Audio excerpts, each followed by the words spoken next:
Hello friends, फिर से हम आपके लिए एक नई वीडियो लेकर आ गए हैं। एक्चुअली मैंने देखा कि जितनी भी प्रीवियस वीडियोस हैं उनमें बहुत सारे कैंडिडेट्स जो हैं वो कंफ्यूज्ड हैं। अलग अलग वीडियोस अलग अलग चैनल्स पे देखकर कि किसी की कट ऑफ ये है, किसी की कट ऑफ वो है। तो आपको कोई भी टेंशन लेने की जरूरत नहीं है।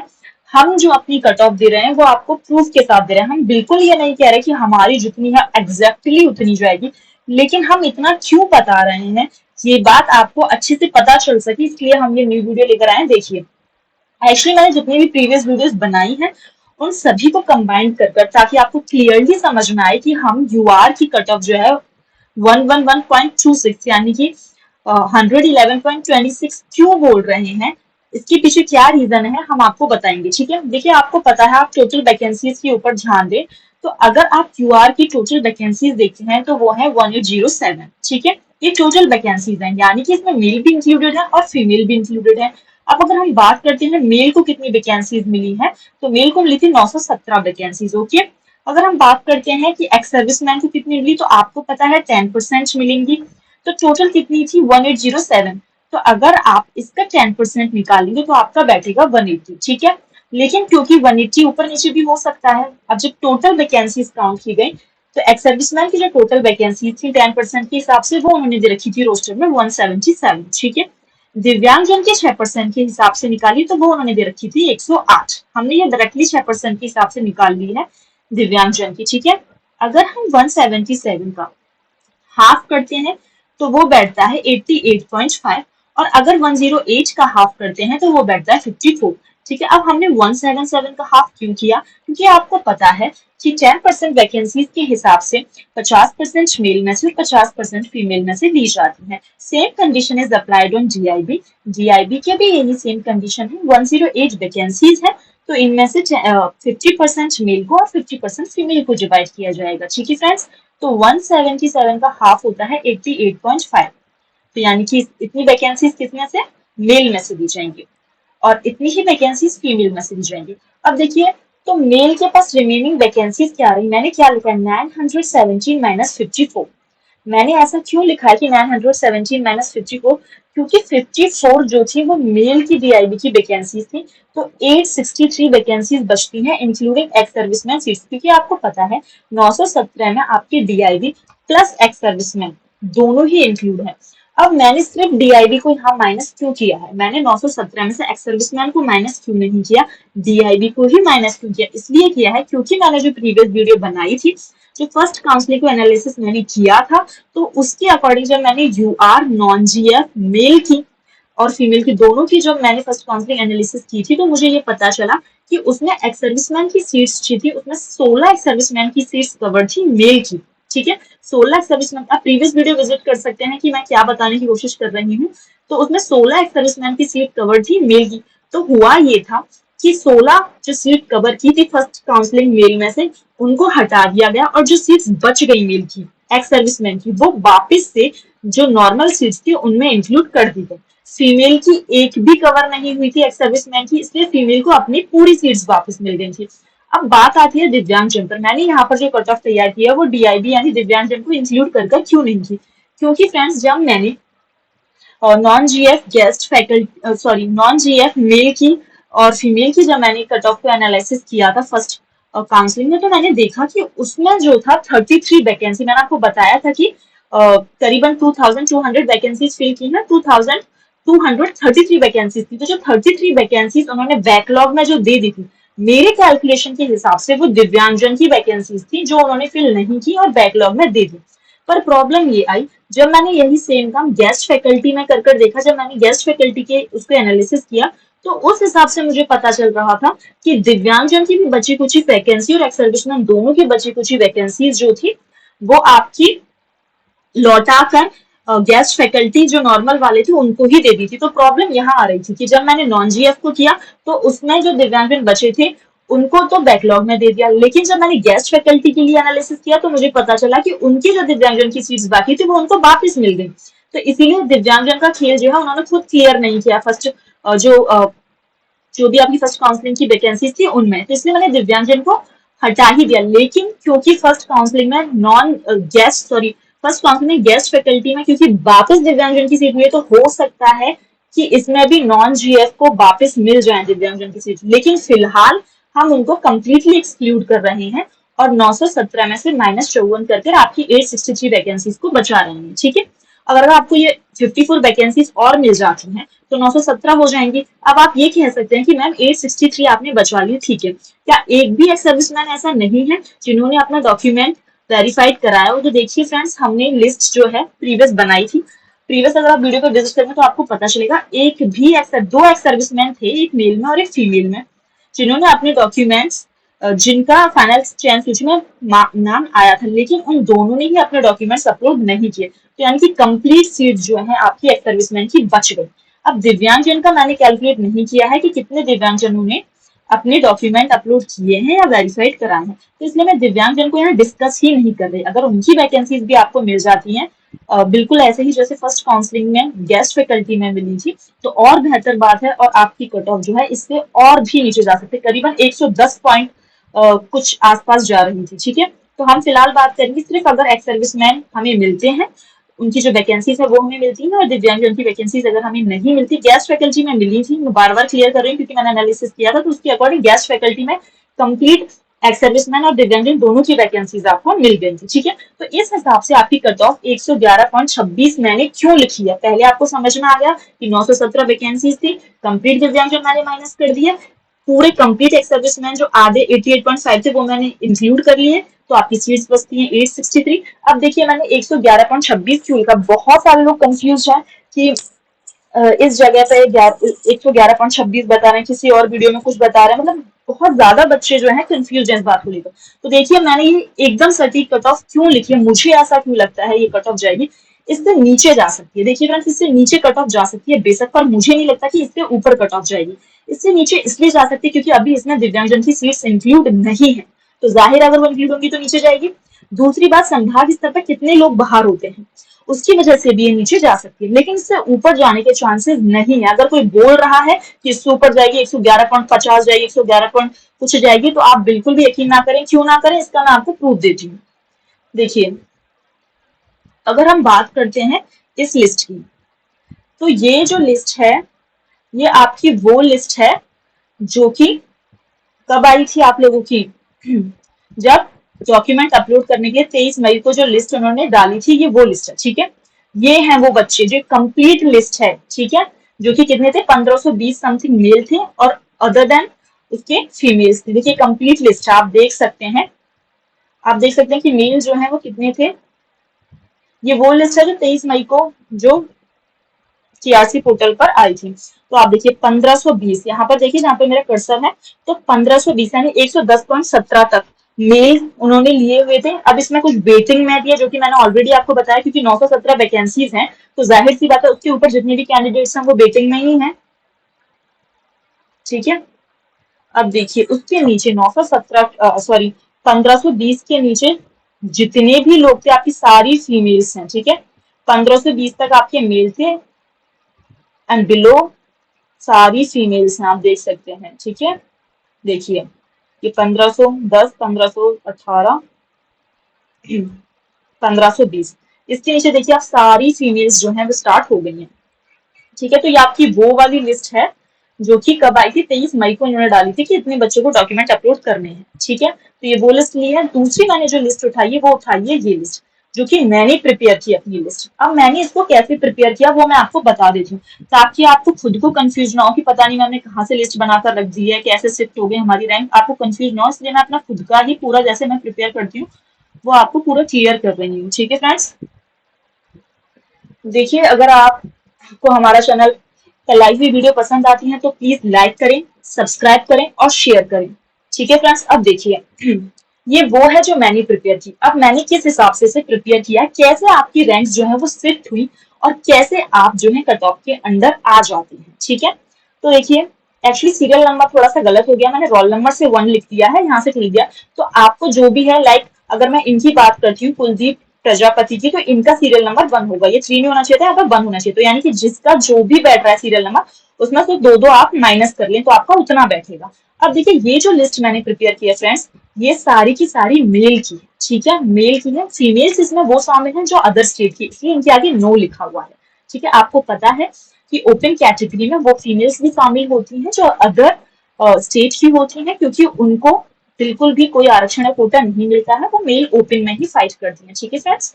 और मेल तो अदर स्टेट के भी हो सकते हैं, खुद के स्टेट के भी हो सकते हैं, इसलिए कुछ के आगे यस लिखा होगा, कुछ के आगे नो लिखा होगा, ठीक है।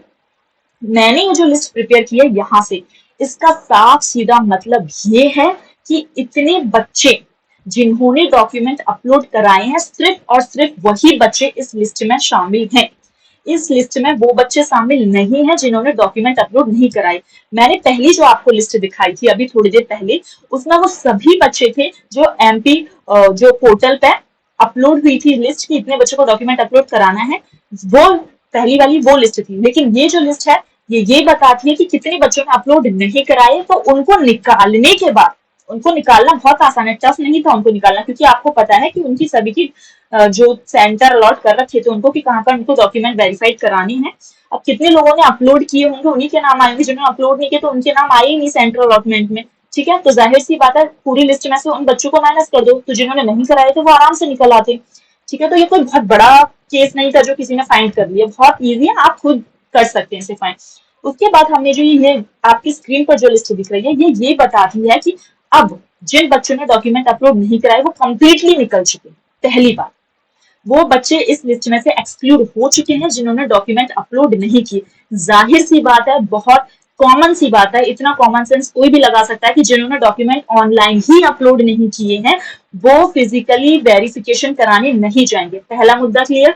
दूसरी बात ये कि इसमें वो सारे बच्चे हमने शामिल कर लिए हैं जो यूआर से नीचे वाली कैटेगरी यानी कि ओबीसी, ईडब्ल्यूएस या फिर एससी एसटी, इन सभी कैटेगरी में, यानी नॉन जीएफ की, I am not talking about GF, मैं सिर्फ नॉन जीएफ मेल की बात कर रही हूँ।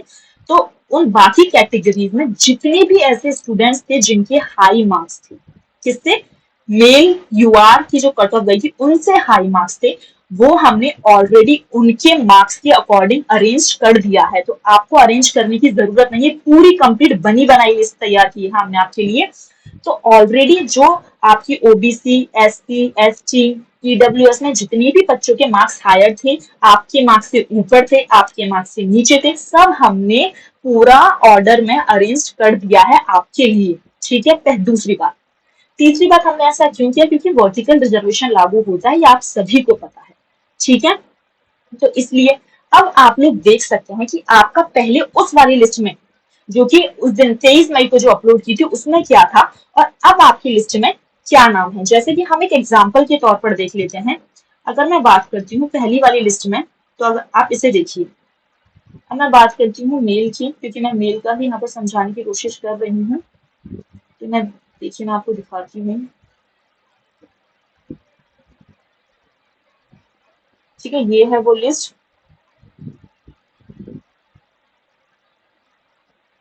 किसी भी मेल को ले लें आप, तो देखिए अगर हम बात करें इनकी, और भी आपको फर्स्ट देखिए दिखा देती हूँ कंप्लीट। देखिए अब हम बात करते हैं कुलदीप प्रजापति जी, ठीक है। कुलदीप प्रजापति जी यहाँ पर भी हैं, अभी मैंने दूसरी लिस्ट दिखाई थी उसमें भी कुलदीप प्रजापति थे, तो इनका सीरियल नंबर क्या था, 1। उसके नीचे है आकांक्षा वाजपेयी, तो आकांक्षा वाजपेयी जो है यूआर फीमेल है, नोयन की अदर स्टेट की है, ठीक है। अब इनका सीरियल नंबर है 2, ठीक है। 2-3 बच्चों को देख लेते हैं, आकाश व्यास, ठीक है, ये यूआर मेल है और इनका सीरियल नंबर है 3। तो कुलदीप, आकांक्षा और आकाश, ठीक है। इसी को हम दूसरी लिस्ट में देखते हैं। तो देखिए कुलदीप के नीचे आकांक्षा और आकाश गायब हो चुके हैं, क्यों, क्योंकि उन्होंने अपने डॉक्यूमेंट अपलोड ही नहीं किए। देखिए इनके कुलदीप प्रजापति ने किए थे तो इनके नंबर कितने हैं, 125.82। अब अभी हमने देखा इस वाली लिस्ट में, देखिए अब इस वाली लिस्ट में देखिए इनके कितने थे, 125, इनके कितने थे, 124, इनके कितने थे, 122, तो इनके कितने थे, 122। तो ये 122 वाले मोहित शर्मा और आदित्य तिवारी दो हैं 122 वाले, यानी कि 125 आकांक्षा वाजपेयी, 124 आकाश व्यास ने नहीं करवाए। अब मोहित और आदित्य का देख लेते हैं हम। तो देखिए मोहित और आदित्य यानी दोनों ने डॉक्यूमेंट अपलोड कराए हैं। इसका मतलब अब उनकी रैंक वहां पर कितनी थी, सीरियल नंबर क्या लिखा हुआ था, 4 और 5 लिखा हुआ था, क्योंकि 2 बच्चे बीच में थे। ठीक है, कुलदीप के नीचे 2 बच्चे थे, यानी कुलदीप का सीरियल नंबर वहां पर 1 था और 2 और 3, यानी मोहित का वहां पर कितना था 4 और आदित्य का कितना था 5। लेकिन यहाँ पर आदित्य का सीरियल नंबर कितना हो जाएगा 3। आप इधर ना देखिए सीरियल नंबर्स को, क्योंकि इस केस में मेरे इधर सीरियल नंबर थोड़े मैंने यहाँ से लिए हैं तो थोड़ा गलत हो गया, तो आप 2 माइनस कर दें। तो कुलदीप का कितना हो गया 1, मोहित का कितना है 2, आदित्य का कितना 3। तो जहां पिछली लिस्ट में डॉक्यूमेंट अपलोड की जो लिस्ट आई थी, आदित्य का 5वां सीरियल नंबर था, अब आदित्य का कितना हो गया है 2रा सीरियल नंबर हो गया है। ठीक है, यानी कि आपकी जो भी आगे सीरियल नंबर आपको 2 माइनस कर देना, क्योंकि मुझसे यहाँ सीरियल नंबर में थोड़ी सी मिस्टेक हो गई है, तो आप इसलिए फॉरगिव करें। समझ में आया फ्रेंड्स कि मैं ऐसा क्यों बोल रही हूँ, क्यों मेरी। अब देखिए मेरी कट ऑफ लिस्ट को, मैंने क्या लिखा है 111.26 क्यों लिखा है, क्योंकि मेरे पास वैकेंसी कितनी है 863। अब देखिए मैं आपको ऑथेंटिकेशन के साथ बताती हूँ कि क्यों मेरे 863 पर 111.26 मैंने लिखा है। ठीक है, अब आप देखिए इसको क्या था 111.26 263 पर। ठीक है, अब देखते हैं।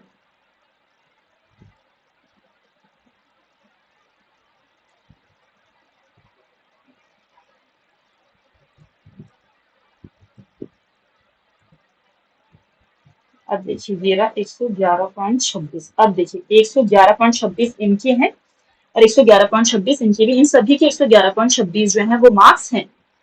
अब देखिए यहाँ पर आ रहा है 859, 860, 861, 862, 863। ठीक है, अब क्योंकि मैंने बोला था 863, ठीक है, तो 863 जो आ रहा है यहाँ पर, मैंने एक गलती हो गई मुझसे, एक्चुअली 863 मेरी सीरियल नंबर गलत थे, तो और इसमें से आप 2 और बच्चों को ले सकते हैं, क्योंकि यहाँ तक आएगा। ये 863 वाला कितना होगा, सिर्फ और सिर्फ 861 होगा। तो 861 पर ये, 862 पर ये और 863 पर ये, यानी कि 111.26। देखिए फिर भी सही बैठ रहा है। एक 863 क्योंकि 2 नंबर मैंने ऑलरेडी बोला था आपको सब्ट्रैक्ट करने हैं, तो यानी कि 865 की जगह सीरियल नंबर क्या है 863 है। तो 863 पर देखिए आप आराम से देखिए कौन सा बच्चा है 111.26 वाले, यानी मकसूद खान। ठीक है, ये यहाँ तक की जो लिस्ट है, हमने बिल्कुल ये लिस्ट जो बनाई है वो किसके अकॉर्डिंग बनाई है कि भाई कितनी वैकेंसीज हमें दिव्यांगजन को निकाल कर मिली, क्योंकि एक्स सर्विसमैन सिर्फ 2 थे और दोनों ने ही अपने डॉक्यूमेंट अपलोड नहीं किए, तो उनकी कंप्लीट वैकेंसीज जो है वो बच गई। तो हमने मेल की मेल को प्रोवाइड कर दी, फीमेल की फीमेल को प्रोवाइड कर दी, जो 50-50% थी। हमने दिव्यांगजन की इसलिए ऐड नहीं की क्योंकि मैंने आपको बताया पिछली काउंसलिंग के अकॉर्डिंग, पिछली काउंसलिंग नॉन जीएफ ने दिव्यांगजन की वापस नहीं की, 33 वैकेंसीज बची थी, बैकलॉग में दे दी। लेकिन गेस्ट फैकल्टी को जब मैंने एनालिसिस किया तो मुझे पता चला कि उन्होंने गेस्ट फैकल्टी में दिव्यांगजन की जो बची कुछ वैकेंसी थी वो उन्हीं को वापस दे दी। तो दिव्यांगजन का भी कुछ क्लियर नहीं हो रहा फर्स्ट काउंसलिंग से कि उन्होंने नॉन गेस्ट फैकल्टी में तो नहीं दी है और गेस्ट फैकल्टी में वापस दे दी। हो सकता है नॉन गेस्ट फैकल्टी में 33 जो दी है, क्योंकि मेरे अकॉर्डिंग वो दिव्यांगजन की है जो बैकलॉग में गई है, बाकी आप लोग खुद एनालिसिस कर लेना। ठीक है फ्रेंड्स, अब कोई भी अगर आपसे कहता है कि नहीं इससे इतने पे नहीं हो पाएगा, 111.26 पे नहीं हो पाएगा, 111.38 पे होगा, 111.50 पे होगा, 112 पे होगा, 112 वाले भी बड़े टेंशन में है कि हमारे 112 हमारा होगा नहीं, कंफ्यूज है। भाई क्यों कंफ्यूज है आप लोग, जब एक्स सर्विसमैन ने एक भी कराया, आपको ये भी पता है एक्स सर्विसमैन की वापस मिलती है, जब मिलती है तो सीट्स तो उतनी ही रहेंगी ना। जब आपको पूरे प्रूफ के साथ ये कट ऑफ बताई जा रही है कि ऐसा क्यों है, तो आपको समझना चाहिए, आपको कहीं पर भी पूछने की जरूरत नहीं है, आप खुद अपना पूरा का पूरा एमपीटीआरसी पोर्टल से आप अपनी सारी की सारी लिस्ट डाउनलोड कर सकते हो, खुद भी ये फाइंड कर सकते हैं। ठीक है, तो आई होप कि अब आपका एटलीस्ट जो नॉन जीएफ मेल है उनको कोई कंफ्यूजन नहीं रहा होगा। फिर भी कोई क्वेरी है तो आप बाकायदा कमेंट में लिख सकते हैं, हम आप सभी के कमेंट्स पढ़ते हैं। ठीक है, हाँ एक स्टूडेंट एक कैंडिडेट ने मुझसे पूछा था कि मैम जो प्रयोगशाला शिक्षक की जो वैकेंसीज आई हुई हैं पीडब्ल्यूडी में, उनका जो क्वालिफिकेशन है, एजुकेशनल क्वालिफिकेशन वो क्या है, तो मुझे अभी उनका कमेंट याद आ गया। एक्चुअली मैंने उसके ऊपर एक प्रीवियस वीडियो ऑलरेडी बना रखी है, लेकिन फिर भी अगर उन्हें वो नहीं मिल रही है तो मैं आपको बता दूं कि उसके लिए आपके पास 12th में आपके पास साइंस स्ट्रीम होनी चाहिए। ठीक है, पहली बात। दूसरी, आपके पास बीटीसी होनी चाहिए या आपके पास बीएड होना चाहिए। ठीक है, क्या क्या होना चाहिए आपके पास, 12th में आपके पास साइंस होनी चाहिए, दूसरा आपके पास बीएड या बीटीसी होनी चाहिए। ठीक है, सिर्फ इतना ही है और कुछ नहीं मांगा अलग से। दूसरी बात यह है क्या उनकी पेमेंट में वेरिएशन होगा as comparison to other teachers, तो कोई वेरिएशन नहीं है। जो शाला शिक्षक को मिलेंगी, जो नॉर्मल टीचर्स को मिलेंगी, वही आपकी प्रयोगशाला जो टीचर्स की वैकेंसीज है उनको सेम पेमेंट मिलेगी, ठीक है। अब कुछ बच्चों को ये भी कंफ्यूजन है कि मैम अगर हमारे पास पीसीएम है और अगर हमारे पास पीसीबी है तो पीसीएम वाले अलाउड नहीं। तो देखिए मैं आपको एक छोटी सी बात बताती हूँ, पीसीबी का फुल फॉर्म होता है फिजिक्स, बायोलॉजी एंड केमिस्ट्री। अगर मैं पीसीएम की बात करूँ तो फिजिक्स, केमिस्ट्री एंड मैथमेटिक्स। तो देखिए बात है सिर्फ मैथ्स की, तो आपने फिजिक्स तो तब भी पढ़ी है और केमिस्ट्री तब भी पढ़ी है। लैब फिजिक्स के भी होते हैं, लैब केमिस्ट्री के भी होते हैं। Same condition is applied on PCB, यानी कि लैब फिजिक्स के भी होंगे, केमिस्ट्री के भी होंगे, बायोलॉजी के भी होंगे। सिर्फ लैब जो है जनरली मैथ्स के नहीं होते हैं, होते हो तो पता नहीं, होते तो नहीं है लेकिन वैसे, ठीक है। तो मेरे अकॉर्डिंग तो दोनों ही बच्चे पीसीएम पीसीबी दोनों ही अलाउड हैं, पहली बात। अब बहुत सारे बीएड वाले बच्चों का भी कंफ्यूजन था कि मैम जब हम लोगों से डॉक्यूमेंट अपलोड करवाए थे तो हमसे तो 12th की मार्कशीट अपलोड करवाई नहीं गई थी क्योंकि हम तो बीएड के थे, और जो बीटीसी वाले थे उनको 12th की मार्कशीट जो थी अपलोड करने के लिए दी थी, तो उनको तो पता चल जाएगा कि इन लोगों ने 12th में साइंस ली है। अब बीएड वालों का क्योंकि अपलोड नहीं करवाया था मार्कशीट, तो उन्हें कैसे पता चलेगा कि हमने साइंस ली है। तो देखिए फ्रेंड्स, ये एक वाकई में सीरियस बात है कि कैसे पता चलेगा कि आपने साइंस ली है या नहीं ली है। तो इसके लिए वो क्योंकि इन्होंने पहली दफा दी है प्रयोगशाला शिक्षक की वैकेंसी, तो हो सकता है इनका अपना सिलेक्शन प्रोसीजर भी थोड़ा सा डिफरेंट हो, तो आप टेंशन ना लें। वो उन लोगों को भी ये बात पता है कि हमने बीएड वालों से 12th की मार्कशीट अपलोड नहीं करवाई है, तो उनका हम सिलेक्शन कैसे करेंगे, तो उसका अपना एक अलग सिलेक्शन प्रोसीजर है, उसको रिटन में निर्देशिका या कहीं पर भी रूल बुक में नहीं दिया गया है, ठीक है फ्रेंड्स। तो देखिए अगर फिर भी आपको कोई क्वेरी रह जाती है तो प्लीज कमेंट करें, हमारी वीडियो को लाइक करें। मैंने देखा है बहुत सारे व्यूअर्स होते हैं, डेली व्यूअर्स होते हैं, हमारी वीडियो पर विजिट करते हैं, कमेंट्स भी करते हैं, लेकिन वो लाइक नहीं करते हैं। तो प्लीज आप लाइक करें, क्योंकि हर कोई भी इंसान अगर वीडियो बना रहा है तो नॉर्मली ही वीडियो नहीं बनती है, बहुत मेहनत के साथ बनती है। आप हमारे चैनल को सब्सक्राइब करें, जिन्होंने सब्सक्राइब कर रखा है उनके लिए दिल से धन्यवाद। Thank you.